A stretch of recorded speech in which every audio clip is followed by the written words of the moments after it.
Here's how I'm doing the texture on the EVA foam parts of Kaiju number 8. First, I'm squiggling on a rough outline with a Sharpie of where I'm going to put the texture. I'm going to be sure to use my dust mask and my face shield so I don't get dust in my eyes. Because to put the texture in, I'll be using this tapered Dremel grinding stone and my rotary tool. I'm going to start by carving away at the little craters I've drawn by plunging the tip of the grinding stone into the foam and pulling against the rotation. This will make some little flappy bits that will need to be cleaned up, and I try to vary this a little bit with making some of the edges deeper, some of them more shallow, just to give it a bit more variation.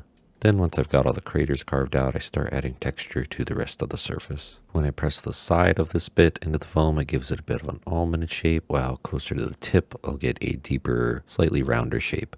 So I'm just going to quickly vary the position of my hand so that I get a slightly inconsistent texture all over the foam. I'm also going to be making sure that the direction it's going is all vertical in this frame, but when it's put on the muscle suit, it'll be horizontal. I try to do this pretty quick, so it may just end up looking like I'm just kind of tapping on the foam here, but I'm continuing to try to vary the position of my hand to get more variation in that texture. Once I've got the surface textured, I move on to the edges. For this, I use a looser grip further away from the tip of the rotary tool and bounce it along the edge of the foam. This gives a nice inconsistency to the texture.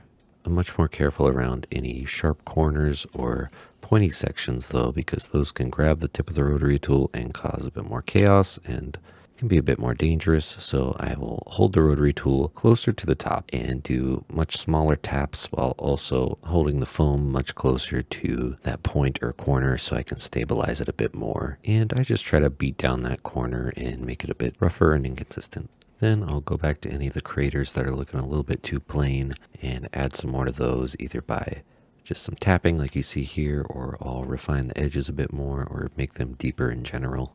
And finally, I'll go over this with a heat gun. So there's how I add my texture. For this, I'm using SKS Props HD foam. I hope this helped, or at least was interesting. Thanks for watching. Goodbye.